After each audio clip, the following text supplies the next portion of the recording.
Hello साथियों, मेरा नाम है दिग्विजय सिंह और मैं आप सभी का अपने YouTube चैनल जियो क्लासिक पर हार्दिक स्वागत करता हूं। आशा करता हूं आप सभी लोग बहुत ही अच्छे होंगे और स्वस्थ होंगे। आज आप लोगों ने थंबनेल में देखा है कि हम लोग बात करने वाले हैं राजनीतिक शास्त्र का एक महत्वपूर्ण अध्याय होता है राष्ट्रपति। राष्ट्रपति के बारे में हम लोग पढ़ेंगे, चूंकि एक ये बहुत ही विश्लेषणात्मक अध्ययन का विषय होता है पॉलिटिकल साइंस में, यानी राजनीतिक विज्ञान में राष्ट्रपति। इसको एक व्याख्यात्मक तरीके से हम लोग समझेंगे, तो इसमें से एक एक कड़ी को लेकर मैं चलूंगा आगे। आज आपने थंबनेल में देख लिया है, हम लोग बात करने वाले हैं राष्ट्रपति की आपातकालीन शक्तियों के बारे में, यानी powers of the president at the time of emergency.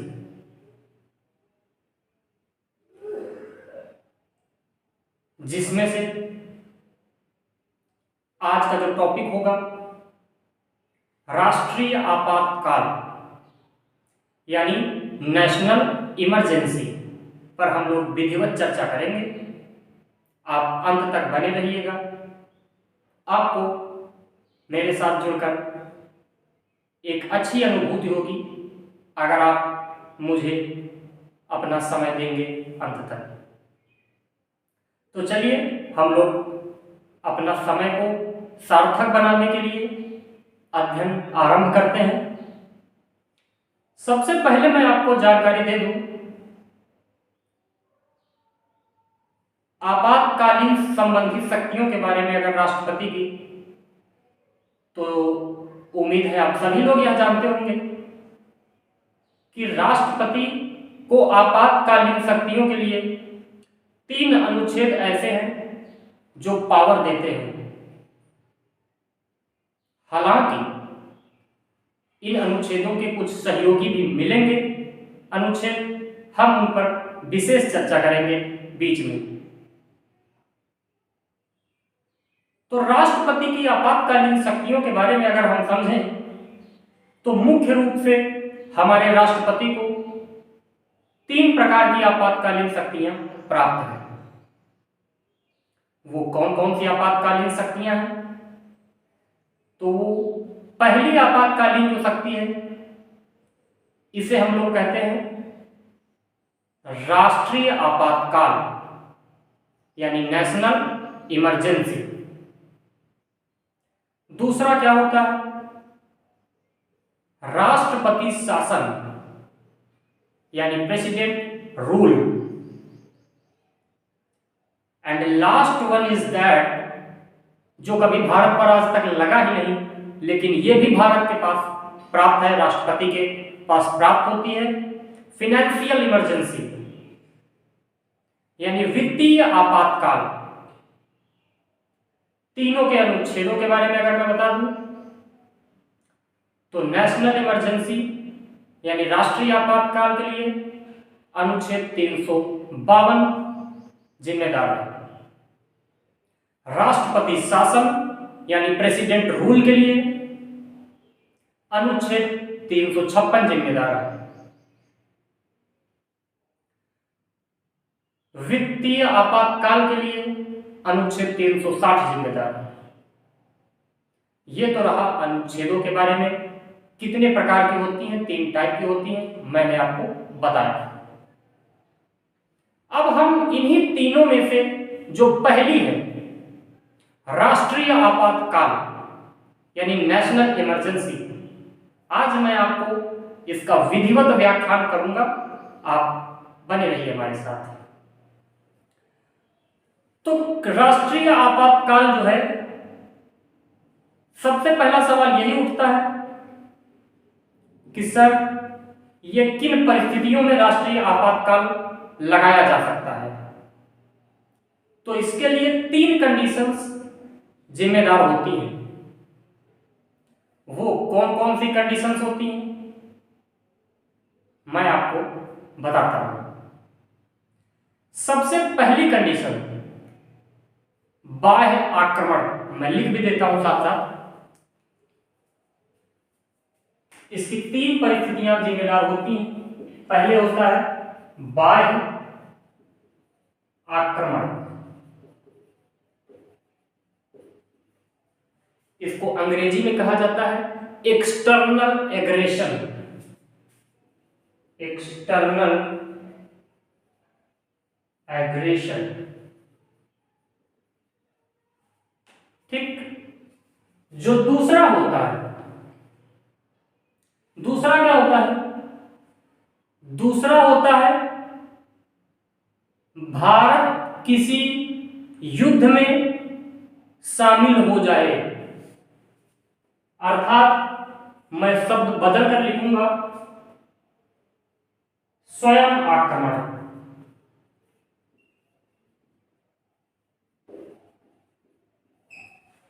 परंतु संविधान में ऐसा कोई भी शब्द नहीं लिखा है। वहां क्या लिखा है मैं वो भी लिख के देता हूं। भारत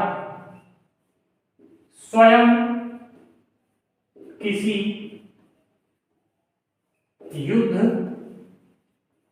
में शामिल हो जाए, शामिल हो जाए। अर्थात अगर भारत किसी युद्ध में स्वतः शामिल हो जाता है। तीसरी परिस्थिति क्या होती है? यानी India attack इन्वेशन on self on any other country, यानी भारत किसी युद्ध में शामिल हो जाए। लेकिन आप समझिए,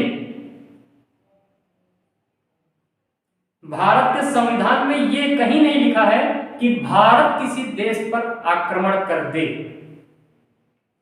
मैं आपको लिख दूं पहले तीनों, फिर बहुत अच्छे से बताऊंगा। तीसरा क्या है? तीसरी परिस्थिति क्या होती है? आप सभी लोगों को पता होना चाहिए, सशस्त्र विद्रोह।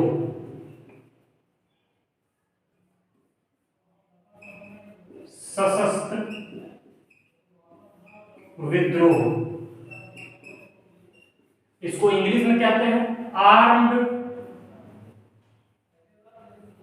रिबेलियन।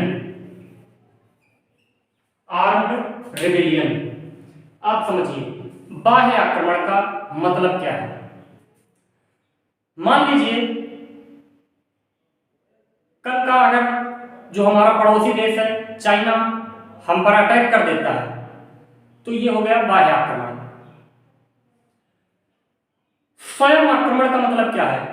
हालांकि जो लाइन लिखी है हमारे कॉन्स्टिट्यूशन में, जो हमारे संविधान निर्माताओं ने अनुच्छेद 352 में ये कंडीशन लिखी है, क्या है कि भारत स्वयं किसी युद्ध में शामिल हो जाए। लेकिन यहां समझिए हमारे संविधान निर्माता कितने बुद्धिमान थे, आप इससे परिचित लगा सकते हैं। इसीलिए भारत कूटनीतिक देश कहा जाता है।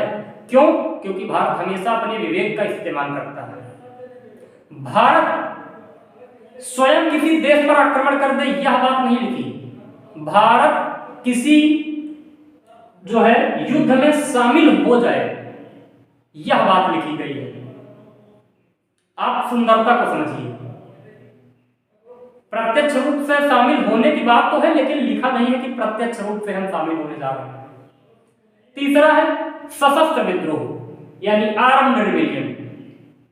इसमें क्या होता है? मान लीजिए अगर अपने ही देश के अंदर देश का कोई जनता का कोई हिस्सा या कोई एक स्पेशल क्षेत्र जहां के लोग हथियारों के साथ, पॉइंट सुनिए, सशस्त्र मतलब शस्त्र के द्वारा, अर्थात हथियारों के साथ सरकार के विरुद्ध विद्रोह करते हैं, ऐसी स्थिति में राष्ट्रीय आपातकाल लगाया जा सकता है। ये 3 कंडीशंस हैं जहां पे नेशनल इमरजेंसी इनके बेसिस पर लग सकती है। आपको बातें क्लियर है? कौन लगाएगा? राष्ट्रपति लगाएगा। आपके जहन में एक सवाल आ रहा होगा कि सर, क्या नेशनल इमरजेंसी लगाने के लिए ये तीनों ही कंडीशंस का एक साथ होना आवश्यक है? तो मेरा जवाब रहेगा मित्रों, ऐसा कोई भी जरूरी नहीं है कि तीनों कंडीशंस एक जगह हों, अर्थात बाह्य आक्रमण भी हो, स्वयं आक्रमण भी हो, सशस्त्र विद्रोह भी हो। जब तीनों एक साथ होंगी तभी राष्ट्रपति लगाएगा राष्ट्रीय आपातकाल यानी नेशनल इमरजेंसी। ऐसी कोई बात संविधान में नहीं लिखी है। इस सवाल का आपको जवाब मिला। एक सवाल और उठ सकता है आपके अंदर, क्या वास्तविक रूप में ये तीनों परिस्थितियां या इन तीनों में से कोई भी एक अगर विद्यमान है देश के अंदर, तभी राष्ट्रपति शासन लगा सकता है राष्ट्रीय आपातकाल का, नेशनल इमरजेंसी का, या राष्ट्रपति इन चीजों की अनुभूति होने पर भी राष्ट्रपति शासन यानी नेशनल इमरजेंसी लगा सकता है। शासन माफ कीजिएगा अलग है, राष्ट्रीय आपातकाल लगा सकता है। तो जी हां, राष्ट्रपति को अगर इन तीनों में से किसी भी एक कंडीशन का अगर फील भी होता है, अनुभूति होने पर भी लगा सकता है, अनुभूति पर भी नेशनल इमरजेंसी लगा सकता है। अर्थात ये बात भी संविधान में नहीं लिखी हुई है कि राष्ट्रपति इन तीनों को वास्तविक रूप में लगने पर भी लगा सकता है। अगर उसको लगता है कि मान लीजिए जम्मू कश्मीर में उसको फील होता है, ऐसी अनुभूति होती है कि यहां पर जनता उग्र हो रही है और वो किसी की भी सलाह नहीं ले सकता है, वो स्वयं स्वविवेक से राष्ट्रपति शासन लगा सकता है। लेकिन आपको ये पता है कि ज्यादातर यही होता है, मंत्रिपरिषद की सलाह पर ही ये सारे काम होते हैं, क्योंकि आप बहुत अच्छे से जानते हैं राष्ट्रपति जो है भारत में, इसकी वास्तविक हैसियत और आभासी हैसियत में कितना ज्यादा फर्क है। सब कुछ होते हुए भी राष्ट्रपति कुछ नहीं है, और प्रधानमंत्री या मंत्रिपरिषद आप जो कहते हैं, अनुच्छेद 74(1) जब हम आपको पढ़ाएंगे राष्ट्रपति में, आपको बताएंगे कि हर एक काम के लिए हमारी मंत्रिपरिषद जिम्मेदार है विशेष रूप से, क्योंकि कार्य यही करती है, ये एग्जीक्यूट है। एग्जीक्यूट खाली राष्ट्रपति को सिग्नेचर करना होता है, अनाउंस करना होता है, सारा ब्लूप्रिंट मंत्रिपरिषद तैयार करती है। ये बात आपको स्पष्ट हो चुकी होगी, ऐसी मुझे आशा है। अगली बार मतलब आगे की बात, अगली बात हम करने जा रहे हैं कि भारत में अब तक कितने बार राष्ट्रीय आपातकाल लगा है। उम्मीद है आपको ये शब्द का, इस सवाल का आंसर पता होना चाहिए। भारत में अब तक 3 बार राष्ट्रीय आपातकाल लगा है। भारत में अब तक 3 बार लग चुकी है नेशनल इमरजेंसी यानी राष्ट्रीय आपातकाल, 3 बार लगी है। कब कब लगी है सर, मैं आपको बताता हूं। तो पहली बार जब लगी थी, जब चाइना ने हम पर अटैक किया था, तो ये क्या था, एक्सटर्नल एग्रेशन, बाह्य आक्रमण। भारत चीन युद्ध, भारत चीन युद्ध कब हुआ था, 1962। आप सभी लोगों को पता होगा 1962 में भारत और चाइना का युद्ध हुआ था। आपसे मेरा एक सवाल है, सवाल यह है कि इस समय भारत के राष्ट्रपति कौन थे? इस समय भारत के राष्ट्रपति कौन थे?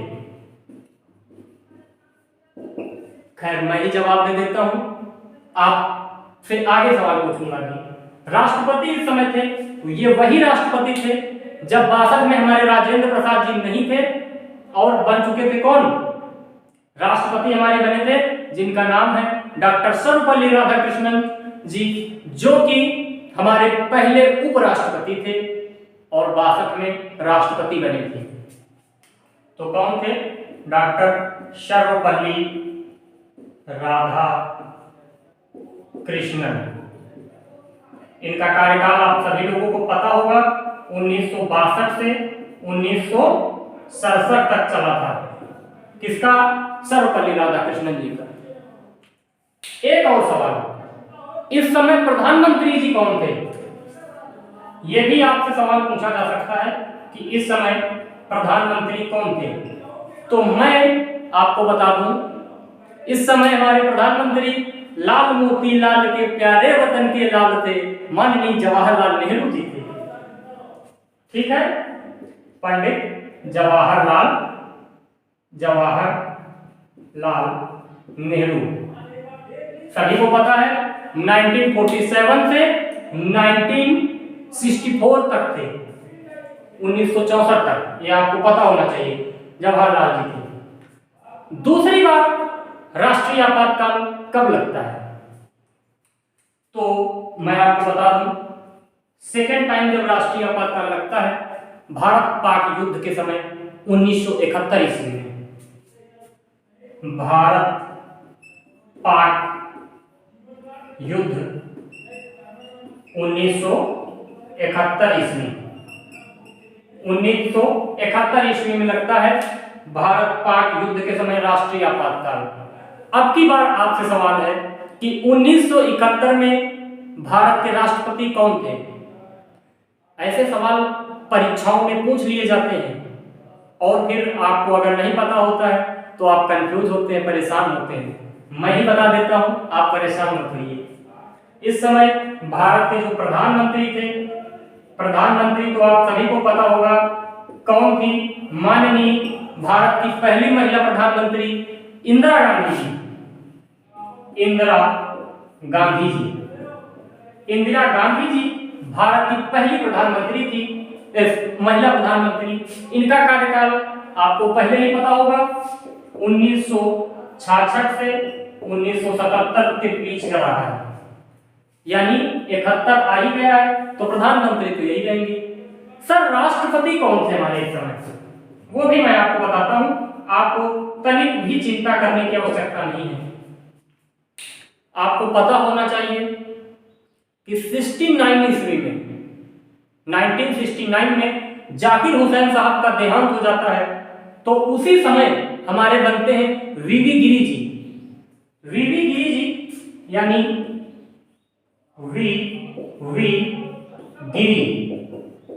वीवी गिरी जी ये कब से कब तक रहते हैं? ये रहते हैं 1969 से 1974, 1969 से 1974 तक 5 सालों का इनका कार्यकाल रहता है वीवी गिरी साहब का। वीवी गिरी साहब इसी बीच में 71 में युद्ध होता है, आप सभी लोगों को पता है ये बात। ठीक है, आप क्लियर है? कोई पॉइंट दिक्कत तो नहीं कर रहा? यह था हमारा दूसरा आपातकाल।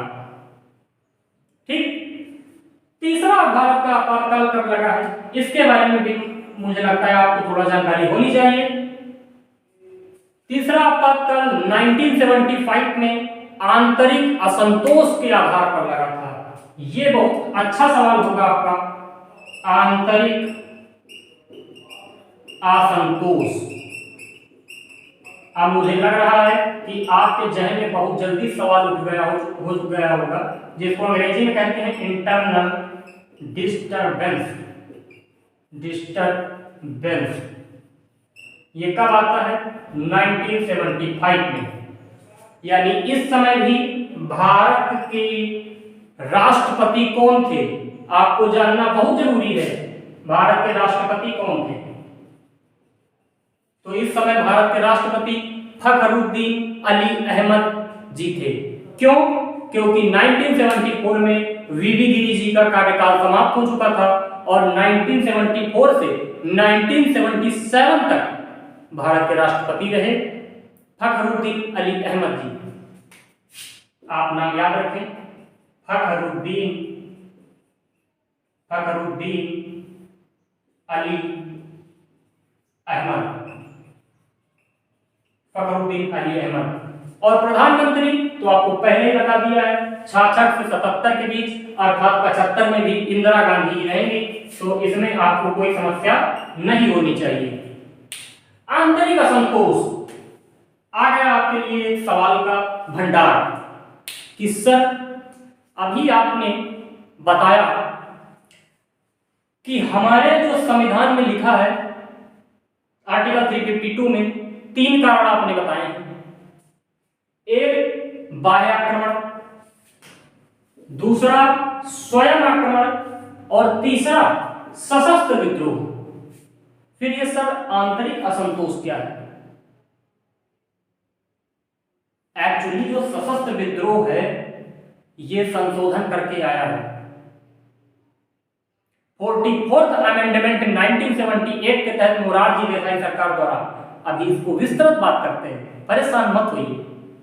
तो आंतरिक असंतोष कारण बनता है, इसकी वजह से राष्ट्रीय आपातकाल लग जाता है भारत में। आप समझ सकते हैं ये कैसी विडंबना रही होगी उस समय हमारे भारत देश की। आप देख लीजिए, आप इसका स्क्रीनशॉट एक बार ले लीजिए, मैं फिर आगे की चर्चा करता हूं आपसे।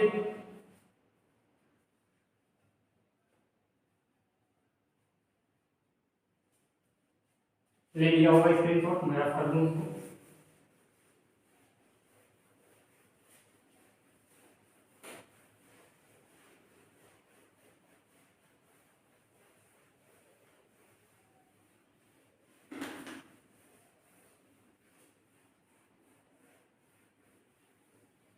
आगे समझते हैं भाई। आप सभी लोग ये जानते हैं कि मैंने बताया मूल संविधान में मूल संविधान जो था वहां पर तो आर्टिकल 352 में हमारे 3 फैक्टर लिखे हुए थे। कौन कौन से थे वो तीनों? या तो था बाह्य आक्रमण,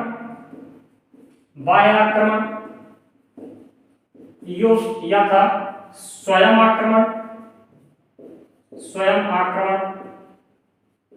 और यह तीसरा पॉइंट था आंतरिक असंतोष। आंतरिक असंतोष यानी internal disturbance, ID, internal disturbance हो गया।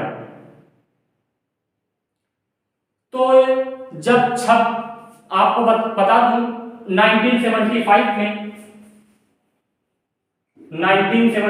में जब ये लगाया गया था आंतरिक असंतोष, तो इसको हमारे देश में बहुत से लोगों ने विरोध किया था। आप समझ पा रहे हैं? इसका बहुत से लोगों ने विरोध किया था और जब ये 1975 में लगता है तो ऐसा कहा जाता है कि गवर्नमेंट ने अपनी पावर का, अपनी शक्ति का एक गलत तरीके से यूज किया है, यानी अपनी पावर का मिसयूज कहा जाता है। इस समय पावर का मिसयूज किया है गवर्नमेंट ने। किसकी गवर्नमेंट है इस समय? आप सभी को पता है, इंदिरा गांधी जी की। इंदिरा गांधी जी ने अपनी पावर का मिसयूज किया है। कैसे? आप इतनी बड़ी बात कैसे कह सकते हैं? अब इसके लिए आपको थोड़ा सा समय देना पड़ेगा, मैं अभी आपको क्लियर करके बताता हूं। देखिए, बात है भाई मिसयूज शब्द का क्यों कहा गया और इसकी आलोचना क्यों होती है। मैं आपको बता दूं, जब तारीख थी 25 जून 1975 ईस्वी की, 25 जून 1975 ईस्वी की दिल्ली में बैठे राष्ट्रपति जी हमारे, जिनका नाम था माननीय फखरुद्दीन अली अहमद जी, हमारे राष्ट्रपति जी बैठे हैं जिनका नाम है फखरुद्दीन अली अहमद। फखरुद्दीन अली अहमद ये हमारे प्रेसिडेंट हैं। इनके पास इंदिरा गांधी जी का एक टेलीफोन मैसेज जाता है और हमारी माननीय प्रधानमंत्री तत्कालीन श्रीमती इंदिरा गांधी जी टेलीफोन मैसेजिंग पर कहती हैं कि आप नेशनल इमरजेंसी लगा दीजिए। बेसिस क्या है? मूल संविधान वाला तीसरा पार्ट, इंटरनल डिस्टरबेंस। आंतरिक असंतोष के आधार पर लगा दिया गया। क्या लगा दिया गया? बाय कैसे? Bye telephone messaging. Telephone messaging के द्वारा आप टेलीफोन मैसेजिंग के द्वारा आप नेशनल इमरजेंसी लगवा देते हो on the basis of internal disturbance. Internal disturbance क्या ये सही था? ये सरासर गलत था। ये साफ साफ दिखता है कि ये तानाशाही थी, ये गलत था। तो 26 जून 1975 का दिन, इसको लगने के बाद 26 जून 1975 को पूरे देश में इसके लिए ब्लैक डे घोषित कर दिया गया। ब्लैक डे यानी काला दिवस मनाया गया। काला दिवस मनाया गया और इसी निर्णय का परिणाम है कि 77 के चुनाव में श्रीमती इंदिरा गांधी जी हार जाती हैं और इसके बाद मोरारजी देसाई सरकार बनती है 1977 में। 1977 में आते हैं मोरारजी देसाई सरकार। मोरारजी देसाई यानी कांग्रेस की सत्ता गई। मोरारजी देसाई सरकार आ गए।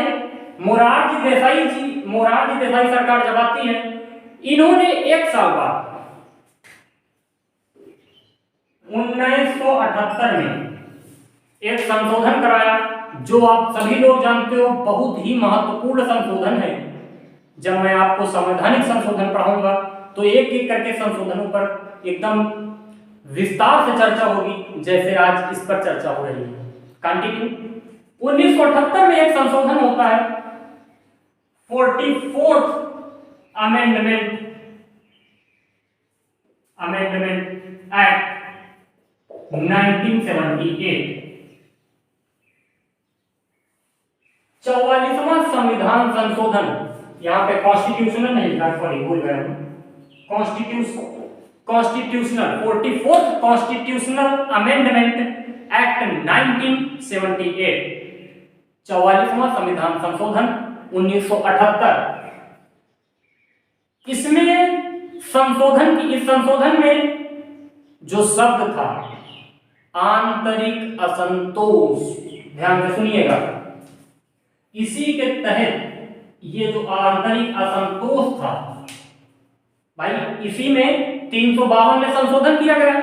क्या संशोधन हुआ कि आंतरिक असंतोष नाम का ये जो शब्द है इसको हटा दिया जाएगा और इसकी जगह नया शब्द लेकर आया गया, सशस्त्र विद्रोह।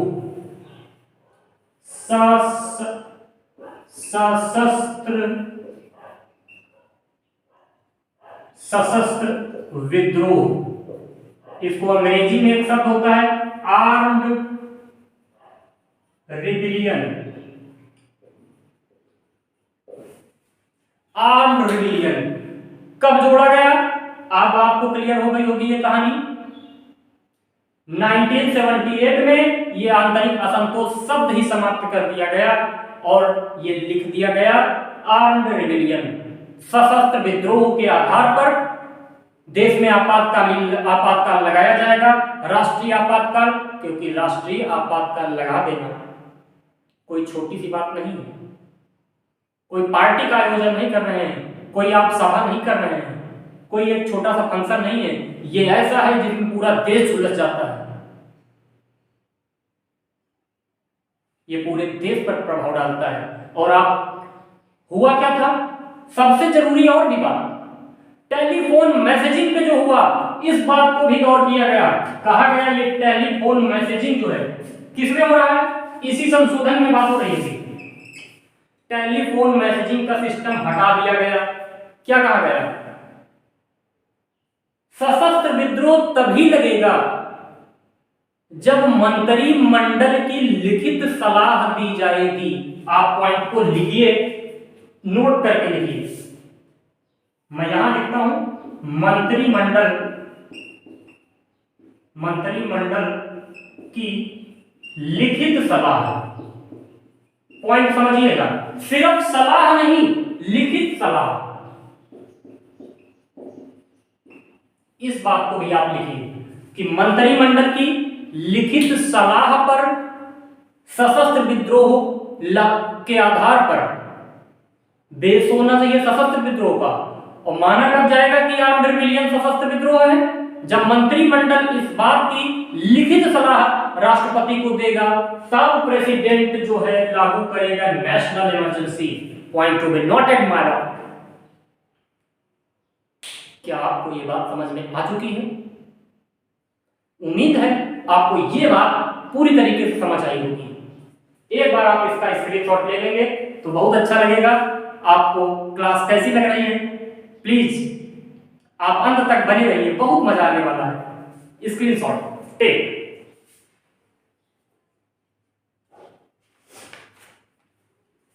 इसको मैं रफ कर देता हूं।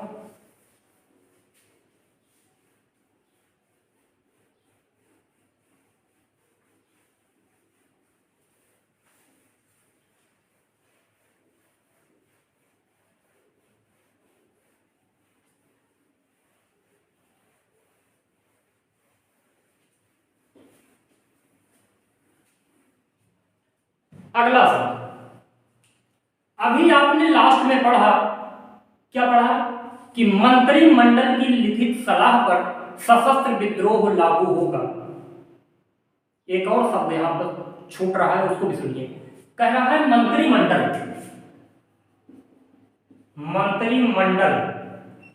इसको अंग्रेजी में क्या कहा जाता है, कैबिनेट।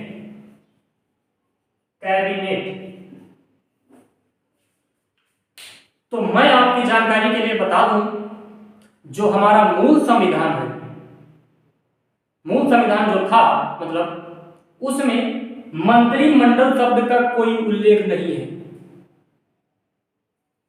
यानी जो मूल संविधान है वहां मंत्रिमंडल शब्द का कोई उल्लेख नहीं है। इस शब्द को 352 में ही संशोधन करके लिखा गया है और इसी संशोधन में इसको एक्सप्लेन भी किया गया है। यानी 352 में इसका जब यूज हुआ है तो इसको यहीं पर डिफाइन भी किया गया है। क्या डिफाइन किया गया है, आप इसको सुनिए। कैबिनेट स्तर के मंत्री, जिसमें प्रधानमंत्री भी शामिल हो, कैबिनेट स्तर के मंत्री जिसमें पीएम भी शामिल हो, उसको मंत्रिमंडल कहते हैं। आपको ये बात क्लियर हो गई? कौन सा संशोधन चल रहा है? 44th कॉन्स्टिट्यूशनल अमेंडमेंट एक्ट 1978, 44वां संविधान संशोधन 1978 के तहत जब इसमें कैबिनेट की बात कही गई तो कैबिनेट वर्ड को भी परिभाषित किया गया। कैबिनेट वर्ड इंग्लिश में जो है, हिंदी में मंत्रिमंडल कहते हैं। तो पूछ लिया जाता है, कभी कभी हो सकता है सवाल ये बन जाए कि मंत्रिमंडल का प्रयोग या मंत्रिमंडल शब्द का यूज किस संविधान संशोधन के तहत किया गया था या किस अनुच्छेद में किया गया है। आपको अब नहीं भूलोगे, पता हो चुका होगा। ठीक, अगला अब आपसे सवाल लग जाए, पूछ लिया जाए, ये तो आपको क्लियर हो गया है। आगे, अगर राष्ट्रपति जो है नेशनल इमरजेंसी लागू कर देता है तो क्या होगा? नेशनल इमरजेंसी अगर लागू कर देता है तो क्या होगा? आपका जवाब चाहता हूं। अगर राष्ट्रपति शासन लागू होता है तो क्या होगा? मान लीजिए लग गया, क्या होगा? फर्स्ट कंडीशन, राष्ट्रपति शासन जिस दिन से लागू हो रहा है,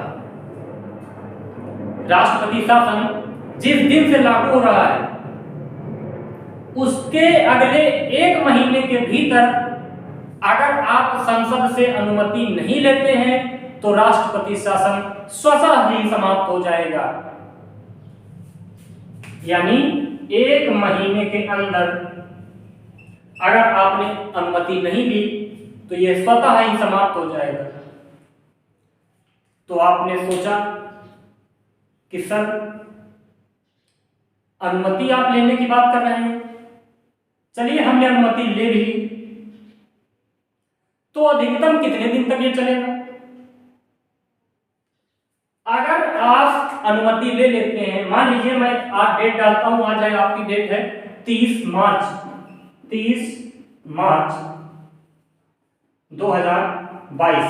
आज की तारीख में आप यहां से राष्ट्रपति शासन लगा लेते हैं, आज से लग गया, सॉरी राष्ट्रपति शासन नहीं है, नेशनल इमरजेंसी। तो अगले 30 अप्रैल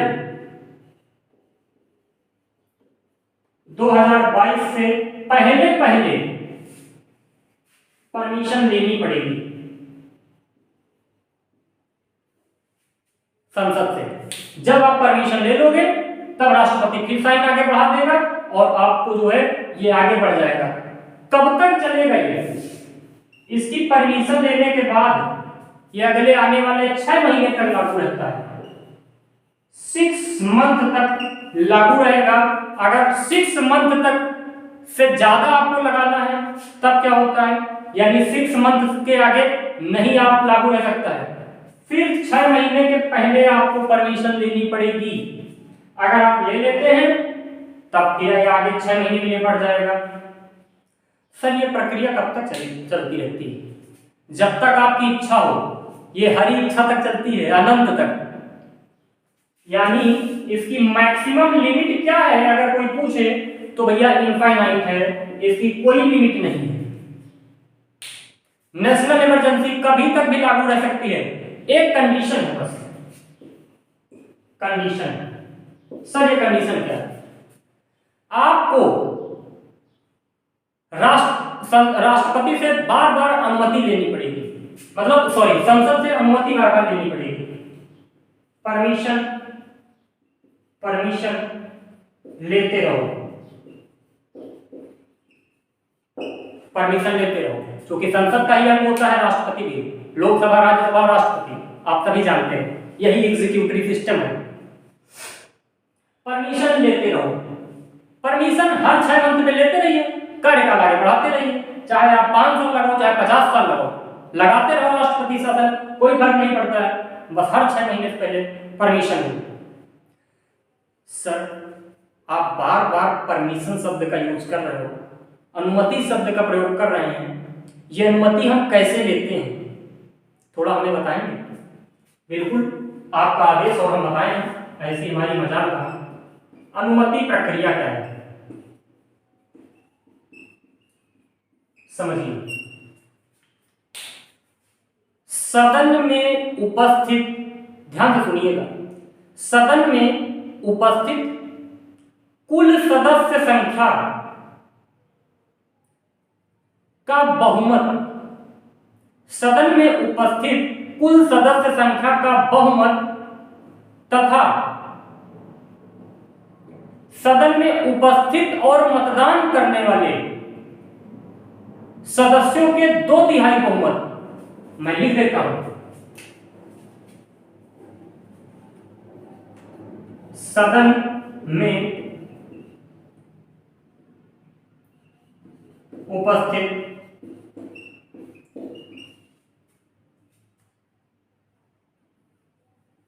सदन में सदस्यों के बहुमत तथा सदन में उपस्थित प्लस मतदान करने वाले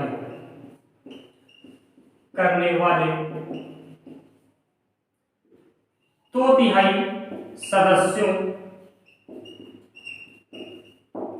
के बहुमत से अनुमति मिलेगी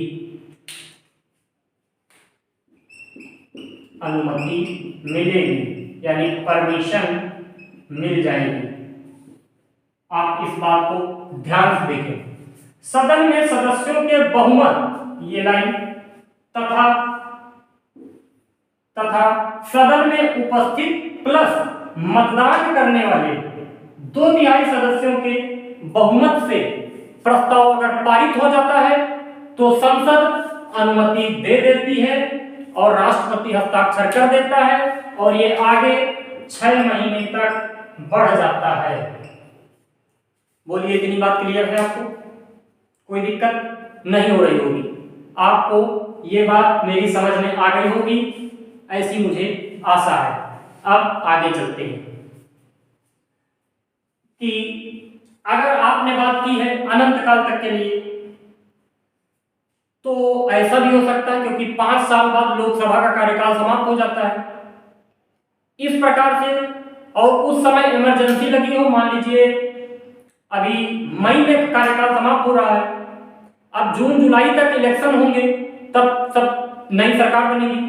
इस बीच में अगर हमको जुलाई में परमिशन लेनी है, जून में परमिशन लेनी है और लोकसभा का कार्यकाल चल नहीं रहा, लोकसभा स्थगित है, लोकसभा में कोई काम हो नहीं रहा है, लोकसभा का सत्र चल नहीं रहा है, ऐसे में आप परमिशन कैसे लेते हो? या यूं कह लिया जाए कि लोकसभा भंग हो चुकी है। लोकसभा अगर मैं कह दूं कि भंग है, क्योंकि लोकसभा का कार्यकाल मात्र 5 साल का होता है। आप सभी जानते हैं लोकसभा एक अनस्टेबल हाउस है, अस्थायी सदन है। तो आप क्या करेंगे?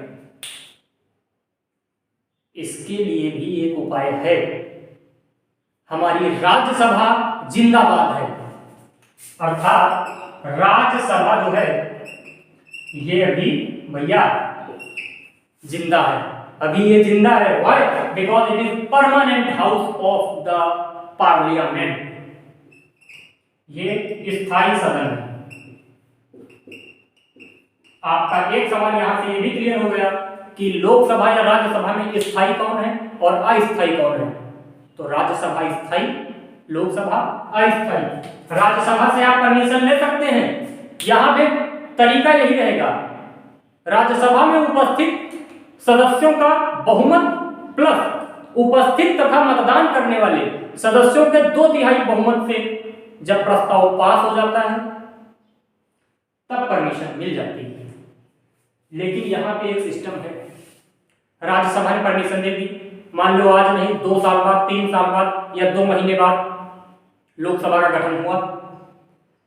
लोकसभा के गठन के मात्र 30 दिन के भीतर आपको लोकसभा से परमिशन लेनी होगी, अदरवाइज आपका जो परमिशन के तहत ये लोकसभा राष्ट्रपति साहब जो लगा है, राष्ट्रीय आपातकाल राष्ट्रपति लगाया है, समाप्त हो जाएगा। बिकॉज लोकसभा बहुत ही इंपॉर्टेंट हाउस है, आप समझिए। यानी लोकसभा के गठन के 30 दिन के भीतर लोकसभा में ये पास करवाना होगा। लोकसभा में इसके 2/3 सदस्यों प्लस मतदान, 2/3 सदस्यों जो उपस्थित और मतदान कर रहे हैं और लोकसभा की सदस्य संख्या के बहुमत से यहां पर लेना पड़ेगा। अदरवाइज नहीं लेते हो तो नेशनल इमरजेंसी राज्यसभा से अनुमति मिलने के बाद भी समाप्त हो सकती है। I hope you can understand what I want to say you. Please take a screenshot move ahead. अब आगे की बात करते हैं। ये बात क्लियर है? ऐसी मुझे आशा है कि आपको समझ में आ रहा है टॉपिक। आगे और अच्छी चीजें चर्चा करने वाले हम लोग इसी में, देखते रहिए। बस एपिसोड अपना अभी चल रहा है, कार्यक्रम आगे बढ़ रहा है। अगर नेशनल इमरजेंसी लग गई तो पहली कंडीशन तो मैंने बता दी। दूसरी क्या होती है कंडीशन, काफी इंपॉर्टेंट है आपके लिए। देखिए हमारे संविधान में ऐसी एक चीज है, ऐसी एक जगह है, आप सभी उसको जानते हैं, मौलिक अधिकार, फंडामेंटल राइट्स, जो हमें जीने के योग्य बनाते हैं, जो हमें सब कुछ, हमारी एक जीवन धारा को निर्धारित करते हैं। क्या राष्ट्रपति जब राष्ट्रीय आपातकाल यानी नेशनल इमरजेंसी लगाता है तो क्या इन पर कोई प्रभाव पड़ता है? क्या इनका हनन हो जाता है? क्या इन्हें समाप्त कर दिया जाता है या कुछ और किया जाता है? हम आपको बहुत प्यार से बताने वाले हैं, आप आगे समझिए। तो देखते हैं मूल अधिकारों में क्या प्रभाव पड़ता है। मूल अधिकारों पर क्या प्रभाव पड़ता है? मूल अधिकारों पर प्रभाव, तो भैया मूल अधिकारों पर क्या प्रभाव पड़ेगा? What will be effect on our fundamental rights. इसके लिए आपको दो अनुच्छेद अलग से पढ़ने पड़ेंगे, क्योंकि मैंने पहले ही बताया था, कुछ सहायक, कुछ जो आपके ट्रिब्यूटरीज राइट्स हैं, कुछ ट्रिब्यूटरीज आर्टिकल्स हैं इस 352 के, उनको चर्चा करना पड़ेगा मुझे। तो इसके लिए दो आर्टिकल आपको पढ़ने पड़ेंगे, आर्टिकल 358, आर्टिकल 359। समझ रहे हैं? तो 359 पे मैं चर्चा कर लेता हूं पहले, देन 358 पर चर्चा करूंगा। समझिए, पहले तो मैं ये बता दूं, जो मूल अधिकार है इन पर प्रभाव क्या पड़ेगा? ना तो ये समाप्त होंगे, ना मतलब कैंसिल्ड नहीं होंगे, तो क्या होगा सर? ये निलंबित कर दिए जाते हैं, सस्पेंड कर दिए जाते हैं, सस्पेंड, निलंबित कर दिए जाते हैं। अर्थात जब तक जो है राष्ट्रीय आपातकाल लगा रहेगा तब तक मूल अधिकार निलंबित रहेंगे, देन उसके बाद जैसे पहले थे वैसे ही फिर से ओपन हो जाएंगे। आपको ये बात समझ में आ रही होगी मेरी? जरूर आ रही होगी। आर्टिकल 359 क्या कहता है? नेशनल इमरजेंसी के दौरान, नेशनल इमरजेंसी के दौरान जैसे ही ये लगती है, क्या होता है? आर्टिकल 20 और 21 इनको छोड़कर हमारे समस्त मूल अधिकार, सारे मूल अधिकार जो हैं, सारे के सारे फंडामेंटल राइट्स जो हैं, मूल अधिकार जो है वो निलंबित कर दिए जाते हैं, सस्पेंड कर दिए जाएंगे, एक्सेप्ट आर्टिकल 20 एंड 21। 21 क्या कहता है भैया और 20 क्या कहता है? 21 जीने का अधिकार और 20 दोष सिद्धि से संरक्षण,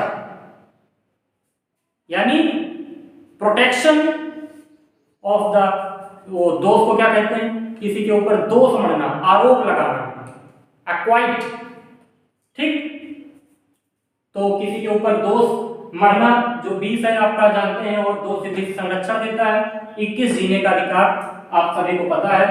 अब इनको निलंबित कौन करता है? आपसे ये भी सवाल पूछा जा सकता है। संसद करती है, प्रधानमंत्री करता है, राष्ट्रपति करता है, या संशोधन के द्वारा होते हैं? ना, इनको राष्ट्रपति करता है। एक आदेश से नेशनल इमरजेंसी लगाता है वो, और दूसरे तीसरे चौथे आदेश से फंडामेंटल राइट्स को आपके सस्पेंड करता रहता है। I hope point are clear. Article 358 पर अगर हम चर्चा करते हैं, समझते हैं ये क्या है, आपके लिए बहुत ही इंपॉर्टेंट है एक article 19, right to freedom. Right to freedom, स्वतंत्रता का अधिकार। स्वतंत्रता का अधिकार अनुच्छेद 19 आप सभी लोगों को पता है 6 प्रकार की स्वतंत्रताएं देता है, 6 टाइप्स की फ्रीडम्स देता है। आप जानते हैं इस बात को अच्छी तरीके से। राष्ट्रपति शासन, राष्ट्रपति जब राष्ट्रीय आपातकाल लगाता है तो आर्टिकल 19 पर हमें क्या प्रभाव पड़ता है, तो आप समझिए। जो राष्ट्रपति लगाता है हमारे ऊपर नेशनल इमरजेंसी, इसमें 3 परिस्थितियां होती हैं, आपको पता है नेशनल इमरजेंसी वाली। बाह्य आक्रमण यानी एक्सटर्नल एग्रेशन, बाह्य आक्रमण। दूसरा स्वयं आक्रमण। तीसरा सशस्त्र विद्रोह। सशस्त्र विद्रोह यानी आर्म्ड रिबेलियन, गलत लिख जाता है बार बार, सशस्त्र विद्रोह। तो आप ध्यान दें, मैं जो बताने जा रहा हूं इसके आधार पर लगेगी तो भी समाप्त, इसके आधार पर लगेगी तो भी समाप्त। बट अगर नेशनल इमरजेंसी सशस्त्र विद्रोह के आधार पर लगती है तो हमारा आर्टिकल 19 कांट बी सस्पेंडेड, यानी इसके आधार पर आर्टिकल 19 भी हमारा सस्पेंड नहीं होता है, ये अपना बना रहता है। यानी स्वतंत्रता हमें रहती है कब, जब आर्म्ड रिबेलियन लगता है। आपको ये सारी बातें समझ में आ गई होंगी, ऐसी मुझे पूरी उम्मीद है।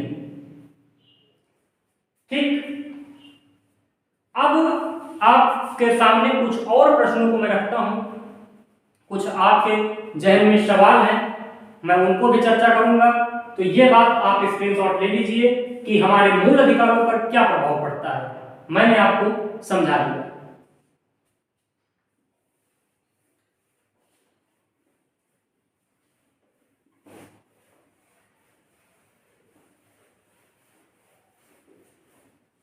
आगे देखते हैं।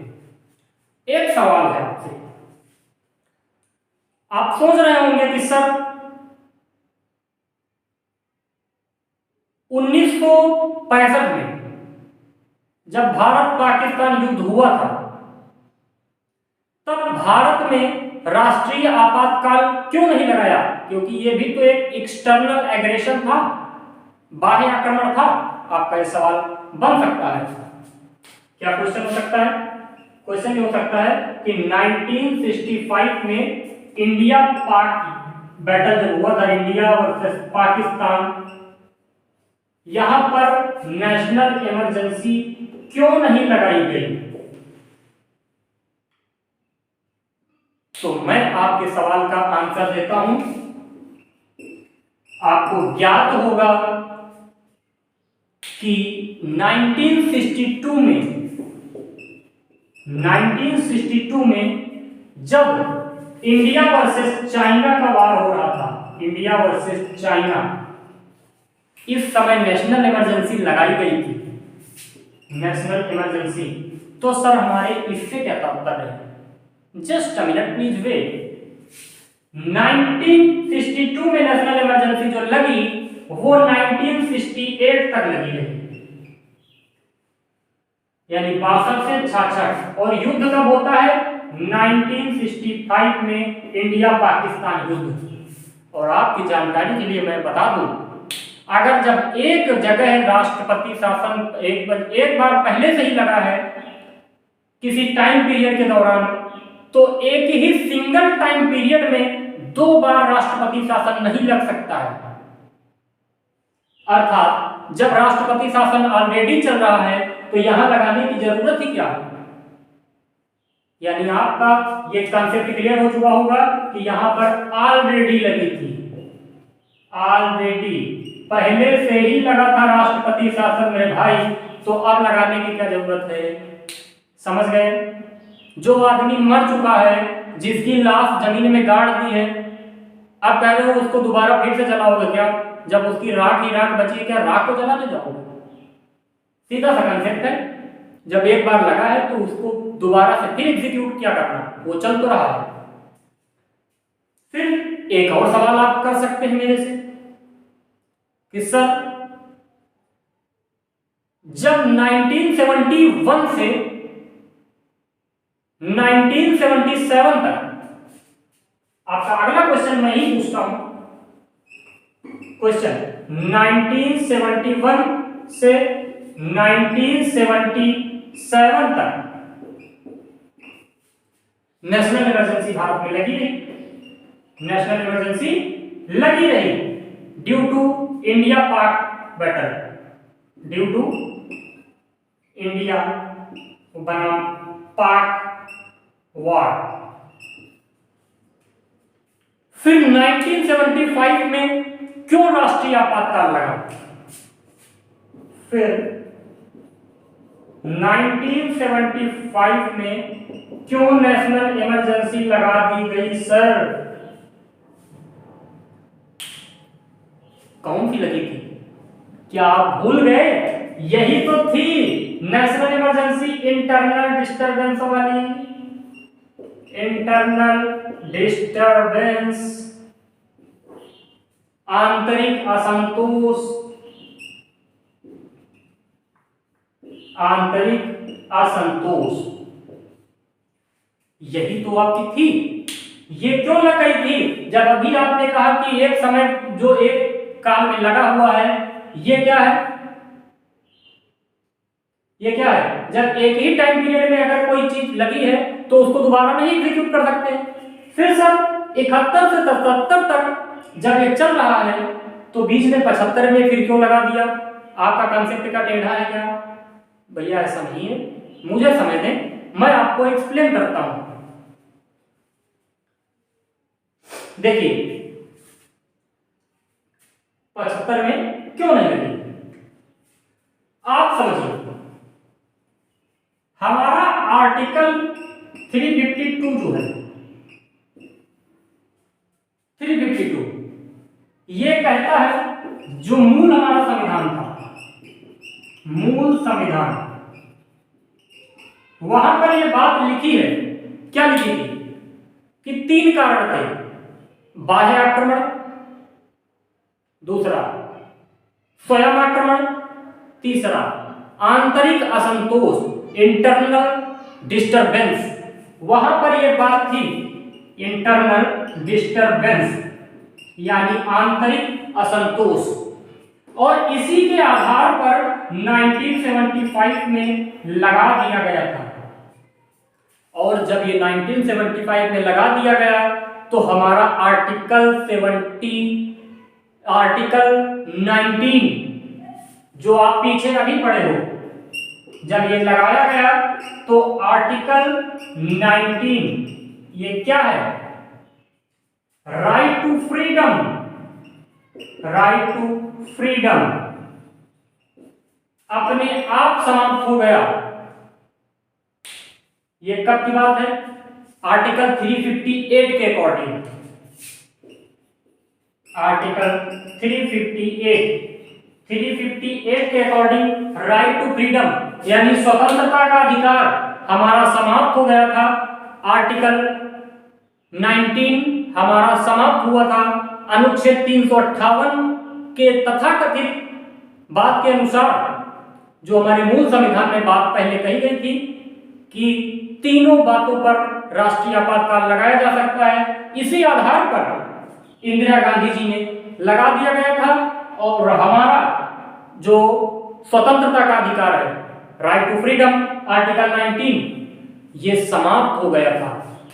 अर्थात ये स्वतः समाप्त हो गया था, मतलब सॉरी निलंबित हो गया था, निलंबित यानी सस्पेंड हो गया था। माफ कीजिएगा, थोड़ा सा लैंग्वेज में स्किप हो गया, लेकिन निलंबित हुआ था, समाप्त नहीं। मैं पहले भी बताया हूं, फिर बताता हूं। राइट टू फ्रीडम निलंबित कर दिया गया था कब? जब इंदिरा गांधी जी ने लगाया था, यानी 358 वहां पर कार्य दूसरी तरीके से किया। लेकिन आज इसकी क्या दशा है? आप सभी लोगों को मैंने बताया है, संशोधन हुआ, संशोधन हुआ।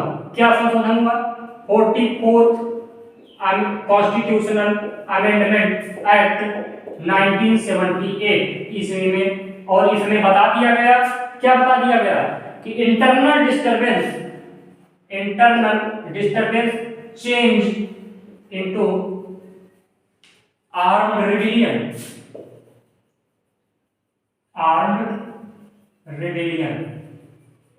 यानी आर्म्ड रिबेलियन को आप क्या बोलोगे हिंदी में? सशस्त्र विद्रोह, यानी आंतरिक असंतोष बदल दिया गया सशस्त्र विद्रोह में। और अब क्या है, अगर सशस्त्र विद्रोह के आधार पर नेशनल इमरजेंसी लग गई है तो article 19 can not be suspended. अगर ये लगता है तो अनुच्छेद 19 हमारा समाप्त कभी नहीं हो सकता है।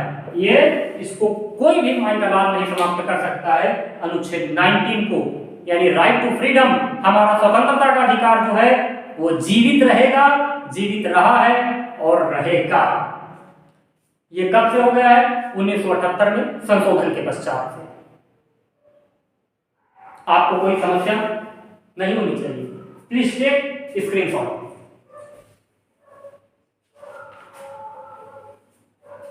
अब आगे देखते हैं।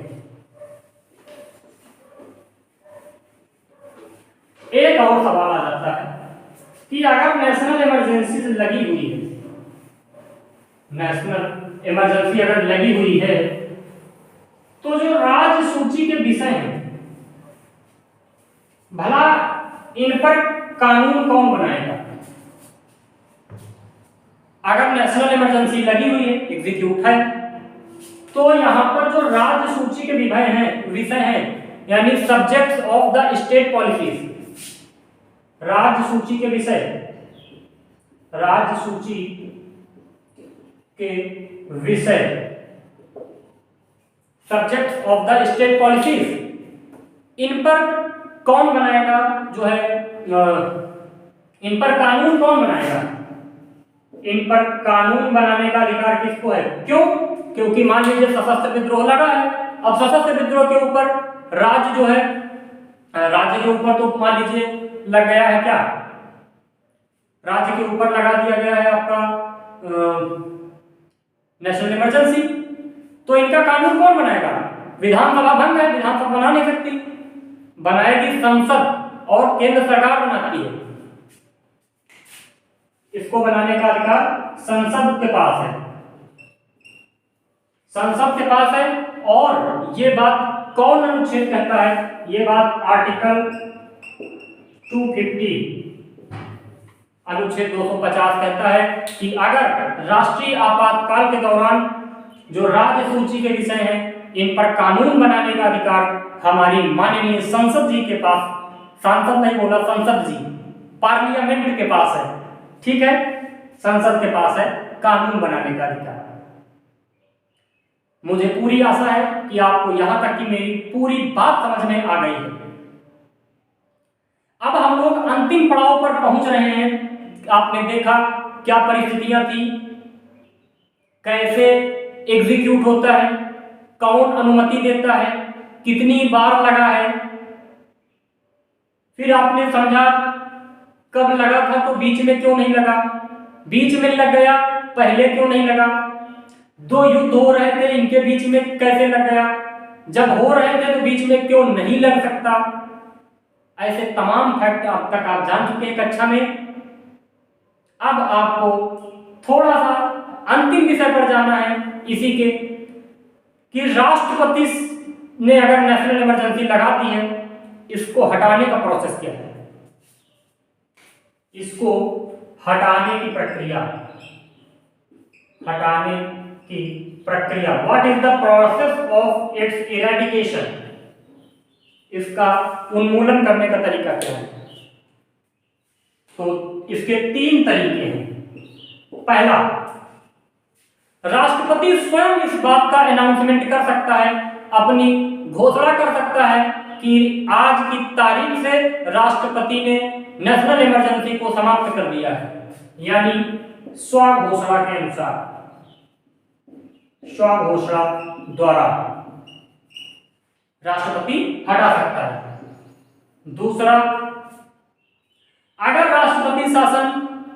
राष्ट्रपति ने नेशनल इमरजेंसी घोषित कर दी है तो 1 माह के भीतर, 1 मंथ के भीतर अगर आप परमिशन नहीं लेते हो, परमिशन नहीं लेते हैं, तो ये सेल्फ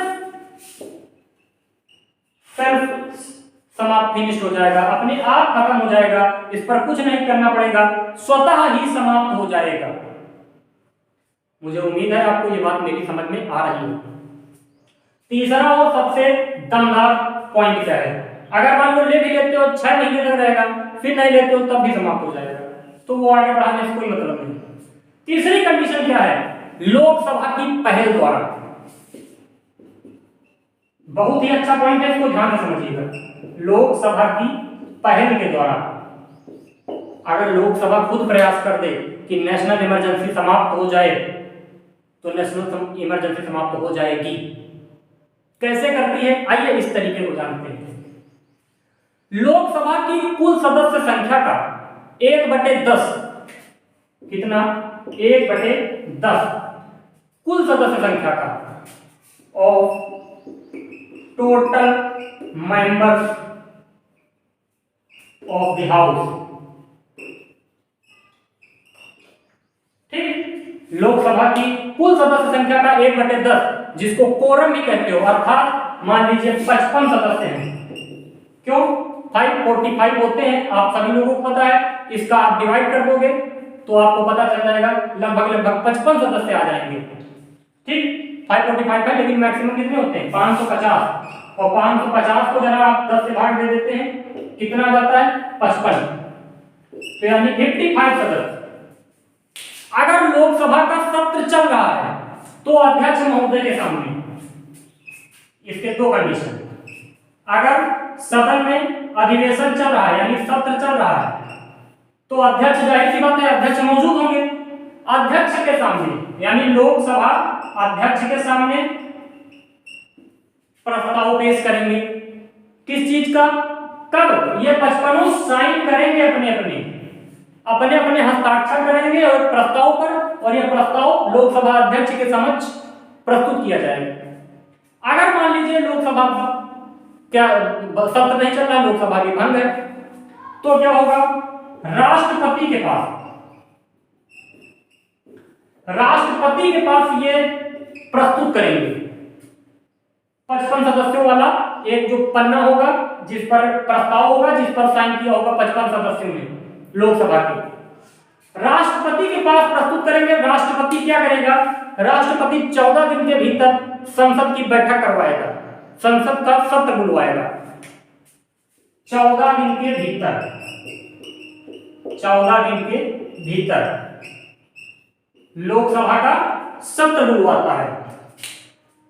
14 दिन के भीतर राष्ट्रपति लोकसभा का सत्र बुलवाता है, और फिर क्या होता है, वही जो आप सुनने जा रहे हैं। क्या होगा, सदन की बैठक होगी। अगर वहां पर यह प्रस्ताव जो है आपका पारित हो जाता है, समझ रहे हैं,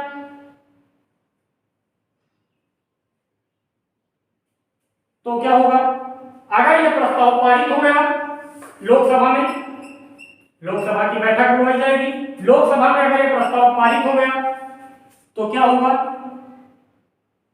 एनई को समाप्त कर दिया जाएगा, नेशनल इमरजेंसी को समाप्त कर दिया जाएगा, अर्थात राष्ट्रीय आपातकाल जो लगा हुआ है इसको समाप्त कर दिया जाएगा लोकसभा की पहल पर। आप इसका स्क्रीनशॉट ले लीजिए।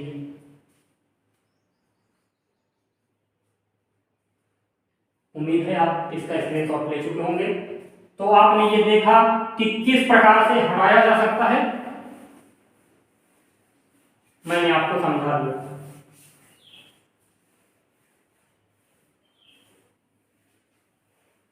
आप मेरे से एक सवाल और पूछ सकते हैं, क्या राष्ट्रपति शासन किसी राज्य, किसी जिले पर लागू हो सकता है? क्या राष्ट्रपति शासन किसी जिले पर लागू हो सकता है? तो मैं आपको बता दूं, आपका आंसर, एक एक्ट हुआ था 44 कॉन्स्टिट्यूशनल अमेंडमेंट एक्ट 1978 80 में। इसमें यह बात कही गई है कि देश के किसी हिस्से पर,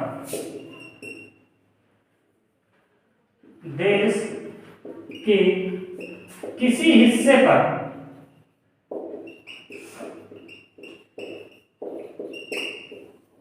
एनई को लगाया जा सकता है, यानी नेशनल इमरजेंसी, राष्ट्रीय आपातकाल को लगाया जा सकता है देश के किसी भी हिस्से पर। यहां पर जिला शब्द का प्रयोग नहीं किया गया है, जिला, डिस्ट्रिक्ट ऐसा कोई शब्द नहीं यूज हुआ है, क्षेत्र यूज हुआ है। देश के किसी हिस्से या क्षेत्र पर, अर्थात कहने का मतलब डिस्ट्रिक्ट ही है, जिला ही है, स्टेट ही है, बट स्पेसिफाई नहीं किया गया। अतः हम कह सकते हैं कि यह किसी जिले पर भी लगाया जा सकता है। यह है आपका राष्ट्रपति शासन, राष्ट्रपति के द्वारा लगाया गया राष्ट्र का आपातकाल, जिसमें आपने देखा नेशनल इमरजेंसी को हम लोगों ने विधिवत तरीके से पूरा पढ़ लिया। अब मेरा आपसे एक ही उत्तर चाहूंगा, एक निवेदन है कि अगर आपको क्लास जैसी भी लगती है, आपकी प्रतिक्रिया देखूंगा। अगर आपकी प्रतिक्रिया अच्छी आती है तो मैं बहुत जल्द राष्ट्रपति का जो दूसरा पावर है आपातकाल के दौरान, राष्ट्रपति शासन, बहुत ही महत्वपूर्ण है भाई साहब, और इसी तरीके से उसको भी मैं एक्सप्लेन करूंगा। लेकिन आपकी प्रतिक्रिया पर मैं वेट करूंगा, आपके रिस्पॉन्स का, और आपको बहुत जल्द वो भी लेक्चर प्रोवाइड कराऊंगा। आपको मेरी क्लास कैसी लगती है, आप अपना रिस्पॉन्स कमेंट बॉक्स के थ्रू देंगे। मिलेंगे हम लोग नेक्स्ट क्लास में, तब तक के लिए अपना ख्याल रखिएगा, स्वस्थ रहिएगा, खूब पढ़िए लिखिए और मस्त रहिए। नमस्कार।